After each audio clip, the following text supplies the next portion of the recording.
Bonjour tout le monde, nous allons parler du rôle d'officier qui comprend la pose de garnison, le contrôle map et les zones d'intérêt. Avant toute chose, nous devons parler de la zone de cap pour resituer tout ce que je viens de dire.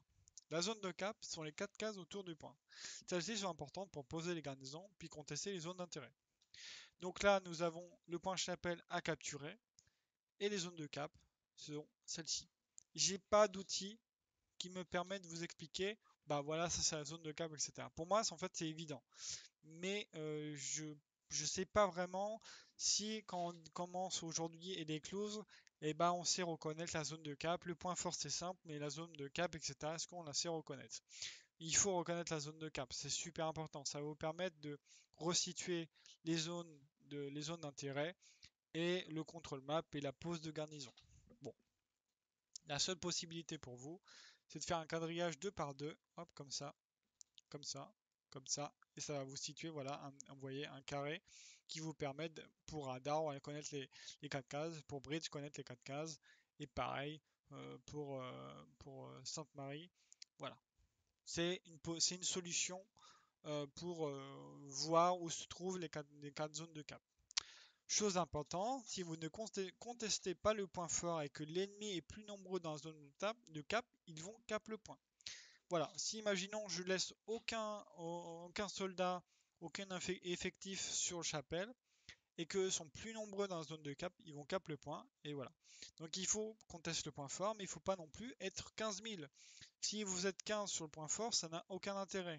Un impact de 4 ou 5 hommes suffit à contester le point. Même 4 ou 5 hommes, c'est beaucoup. Alors on va pas partir sur les dérives de ouais en compétition, il n'y a pas forcément du monde en défense, c'est très rare, etc. Mais c'est parce qu'en compète, il y a suffisamment de pression sur le point du middle pour qu'il y ait moins de joueurs en défense. Voilà, tout simplement. Maintenant que nous avons situé les zones de cap, nous allons pouvoir parler des zones d'intérêt. Chaque zone d'intérêt sont des lieux qui nous permettent d'exercer un contrôle map. Celles-ci ne sont pas forcément dans la zone de cap, car condition de map. La zone d'intérêt bloque l'accès à l'ennemi du point fort. Celui qui a la zone va repousser l'ennemi hors des 4 cases et à la zone d'intérêt. Donc nous avons chapelle et nous avons situé deux zones d'intérêt. Donc nous avons la zone d'intérêt que dans la zone de cap qui est la ville qui nous permet voilà, de contrôler le sud de chapelle. C'est-à-dire que si je suis un ennemi, que je sois américain ou allemand, qui permettent d'avoir je sais pas, une possibilité d'attaquer Chapelle par le sud. Voilà, c'est très simple. Et si vous avez le sud de Chapelle, donc la ville, vous allez pouvoir soit pousser comme ça, soit pousser comme ça, soit pousser comme ça, soit aller au sud, etc. Donc c'est une zone d'intérêt. C'est un point qu'il faut contrôler pour faire en sorte que le flux d'ennemis qui essaient de prendre cette zone, bah, en fait, ces zones d'intérêt permettent d'avoir un appui sur Chapelle. Ça permet de faire en sorte que l'infanterie ennemie qui essaye de prendre le sud de Chapelle bah, vous rencontre vous et rencontre pas le point fort directement. Ils doivent d'abord reprendre le sud et après prendre Chapelle. Voilà pourquoi c'est une zone d'intérêt. Hop, on va enlever tout ça. Et l'autre zone d'intérêt qui ne se trouve pas dans la zone de cap, vous aurez peut-être remarqué, que sont celles-ci. Pourquoi elle est aussi importante? Parce que elle est au nord de Chapelle. C'est une zone d'intérêt qui permet tout simplement, hop, de descendre sur Chapelle. C'est la même chose qu'au sud. Si vous contestez cette zone-là, si vous défendez, ils vont vous rencontrer, donc ils vont devoir prendre la zone avant de descendre sur Chapelle. Et si vous êtes sur cette zone-là, vous allez pouvoir, si vous êtes américain, vous allez pouvoir repousser les Allemands de ce sens-là. Il y a moins de ce sens-là parce qu'en fait c'est des champs. Il y a des possibilités de passage, mais généralement c'est des champs. On se prend une balle de 200 mètres à 200 mètres, 150 mètres. Bon, voilà, c'est des champs. Mais ça, faut connaître les maps par cœur. Donc voilà. Maintenant, parlons des garnisons. Chaque SL qui conteste une zone d'intérêt est responsable de sa zone. C'est donc à lui de poser les garnisons dans sa propre zone, tout en anticipant les garnisons dans les autres zones d'intérêt. Il faut aussi préparer les autres garnis pour l'attaque. Celle de la défense ne doit pas rendre possible les garnisons de l'attaque. Et là, nous allons directement aller en jeu. On va voir Chapelle, hop, et vous montrer en fait l'anticipation. J'ai une garnison, là je viens de lancer un drop pour une garnison à cet endroit-là, marqueur garnison, et le champ et la défense c'est champ noyé. Donc je vais poser une garnison sur marqueur AP. Voilà, on s'en fiche que ce soit un marqueur AP tant que vous comprenez que c'est une garnison. Vous voyez très bien, comme les garnisons c'est une distance de 200 mètres, qu'elle soit en zone rouge ou en zone bleue, c'est une distance de 200 mètres, il faut anticiper. Et les zones dans la zone rouge sont intéressantes, mais on va pas en parler dans cette vidéo de là, parce que ça allongerait la vidéo de quelques minutes. Donc là, l'anticipation, celle-ci c'est une garnison d'attaque qui nous permet d'aller directement sur le point. Celle-ci c'est une défense qui me permettra de mettre une garnison sur marqueur attaqué. Voilà. Et une autre garnison qu'on mettra là, sur marqueur observé, qui permet d'avoir un quadrillage de garnison pour l'attaque. Et si je veux, je pourrais remettre une garnison à cet endroit-là pour avoir un contrôle map suffisant sur la défense et sur l'attaque. Ce qu'on va faire comme ça, je vais vous montrer, vous verrez beaucoup mieux avec, euh, avec les garnisons. Donc là, on va mettre une garnison qui n'est pas révolutionnaire, je vous l'accorde, mais un titre d'exemple, c'est très intéressant. Vous voyez que là, j'anticipe, j'ai les 200 mètres, je pose ma garnison, et ma garnison d'attaque, elle peut toujours être opérationnelle. C'est super important. Anticiper la pose de garnison. Les zones d'intérêt. La zone d'intérêt, si j'enlève tout ça, hop, hop, hop, la zone d'intérêt, ce sont ces lieux ici à cet endroit-là. Voilà. Le point fort, le bord de map. Même si ce bord de map là, il est pourri, donc oubliez. Mais ici c'est important, ici c'est important, ici c'est important, ici c'est important. Voilà. Donc je vais essayer de poser toutes les garnisons. Je vais essayer de poser la garnison marqueur observé, la marqueur garnison. Comme ça, je vais vous montrer. Je vais lancer un drop ici. Donc c'est la partie un peu plus longue de la vidéo, mais une fois que vous aurez compris ce mécanisme-là, le reste, c'est du beurre, quoi. Ce sera vraiment très très très simple. Donc désolé, hein, cette fin de vidéo sera un peu moins dynamique que sur le début. Mais bon, en tout cas, ça vous montre à peu près ma conduite incroyable et la pose de garnison très intéressante. Mais c'est intéressant, c'est important. Moi, je trouve ça intéressant quand même pas. Je trouve ça intéressant le côté tactique du jeu parce que ça pousse à la bonne réflexion et voilà. Donc là, la garnison est pas exceptionnelle, donc je peux la mettre de ce côté-là. Voilà, ici, vous voyez, à cet endroit-là. J'essaye pas de dépasser la ligne, je fais très attention. Ma garnison, je la pose ici et je la pose pas ici. Parce qu'une case, c'est 200 mètres. Si vous regardez, hop, voilà.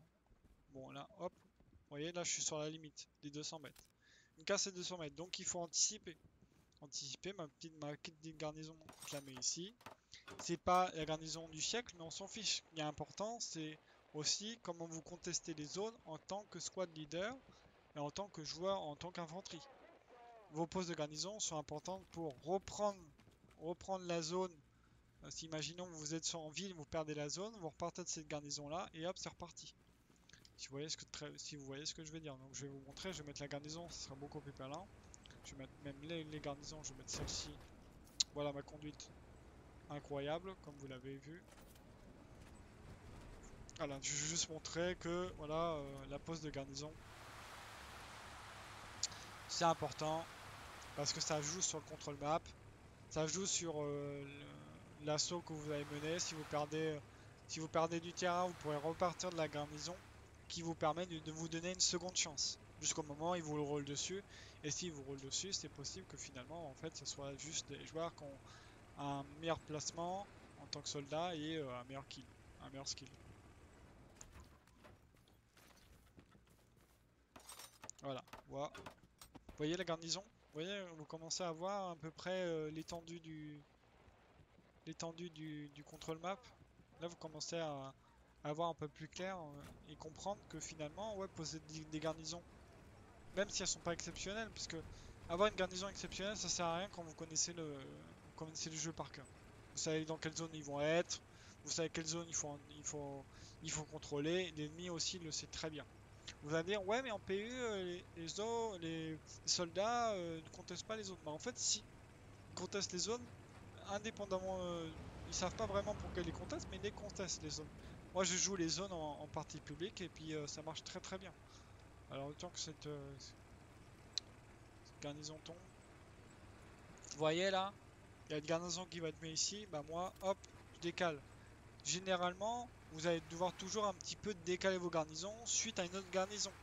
Mais ce sera pas de 100 mètres, ce sera de 10, 15 mètres. Et encore, je suis gentil. Vous voyez là, ici. Ah oui, notre territoire, pardon. Oh, excuse-moi, excuse-moi, excuse-moi. Vous voyez, la garnison, elle est pas terrible, on s'en fout. Normalement. Bon, elle est un poil pas terrible. Mais c'est pas grave. Normalement, je suis pas si mal. Peut-être que je l'ai mis trop bas, hein. À voir. Peut-être que ici, j'arriverai peut-être à la mettre. Ou peut-être pas. Je pense, vous voyez, j'ai fait une erreur.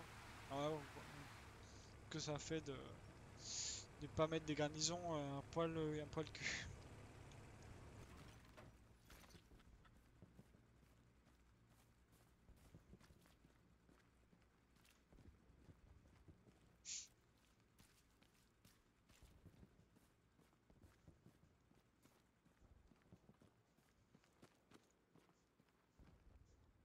Ouais, vous voyez, j'ai mal mis cette garnison. On va démonter celle-ci, vous voyez, j'ai très mal anticipé. Vous voyez comme ce que ça fait en fait de pas être incroyable. Ah pourtant cette garnison. Attends. Voilà, vous voyez, là j'ai mal joué. J'ai Celle-ci je l'ai mis trop j'ai voulu trop la mettre parfaite. Ça m'apprendra. Celle-ci est bien, celle-ci est bien, mais c'est celle-ci et celle-ci que j'ai mal anticipé. Vous voyez? Bon, vous allez me dire, généralement je loupe pas, hein, mais là c'est juste une erreur de ma part. Et vous voyez, j'ai mal anticipé.